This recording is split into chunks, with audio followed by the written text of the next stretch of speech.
I think the documentary medium, by its very nature, is universal. I think all cultures across the world celebrate and enjoy, different audiences everywhere celebrate and enjoy the documentary medium. And particularly at a time like this where there is a lot of transformation happening, a lot of challenges, be it in the space of climate change, economy, so many things are shifting. More communication and better communication is needed between cultures. And documentary medium being a great bridge, which is acceptable as a medium across different countries and cultures, gives it a lot of space and power to be one of the ways by which a lot of cultural exchange can happen. One is at the level of obviously the making of the film itself. The other is literally also, as we work and collaborate on these films between, there are more and more co-productions in the world today between different teams and groups across countries. The process of exchanging ideas, even as we make the films, is another way of understanding each other. So the films themselves contribute to better understanding.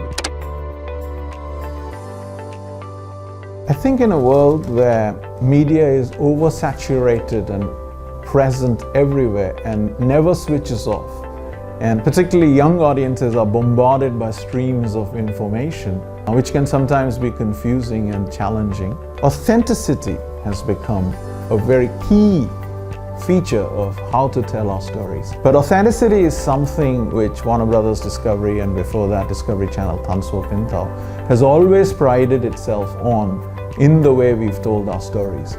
But authenticity is even more important from our observation of trends, particularly of young audiences, because there's so much noise and people crave for something much more pure. And I think as a brand we've always stood for that. So we have to find ways to continue that journey. However, particularly when we keep young audiences in mind, if we follow more traditional ways of telling Jilupian stories, I think it becomes less appealing, particularly when we are dealing with big topics, serious topics. How to make them more intriguing, more accessible, more intimate to our viewers is a very important challenge, particularly in the context of the screens have become closer to us. So we are watching on mobile phone, we are watching on iPad, we are watching on laptop, and even the regular TV screens became bigger.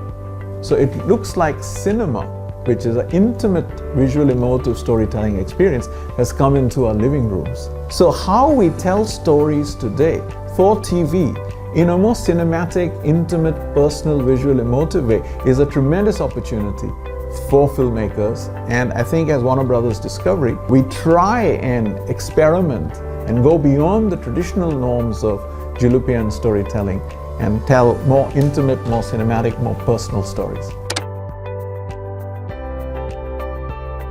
I think this is a big debate, and many people ask this question in different forums. Does another short video mean that people's attention spans are limited? Particularly for young people. But the truth is, in streaming internet platforms, you also have the phenomena of binge watching. So if your story is constructed intimately for long form, and it's told in an accessible, innovative way to young audiences, they can watch 5-10 episodes at one go, because that's quite a phenomena of streaming, whether in China or outside. Yet at the same time, they're also watching snacky viewing. So if the meal is well cooked, people will have a full meal, but they will also snack in between. So they are not necessarily opposed to each other. I think this is a very important trend, like you said. So I think we need to observe it for some more time, because the technologies are only beginning to mature. But my personal view, just as a creative and observing these things, I think the coming of AI type technologies, particularly in the world of documentary storytelling, as productivity tools, particularly for research, I think it will enhance the ability for documentary creators to do better research, because some of these tools are very good at aggregating information on which you can develop your own insights. I think in the creative process, the filmmaker has to develop their own narratives. However, the AI-led technology is actually quite capable of being great productivity tools and aggregate information very fast. So you can get multiple perspectives very quickly, which I think is phenomenal from a research and development perspective for any project. So I think that's a great opportunity.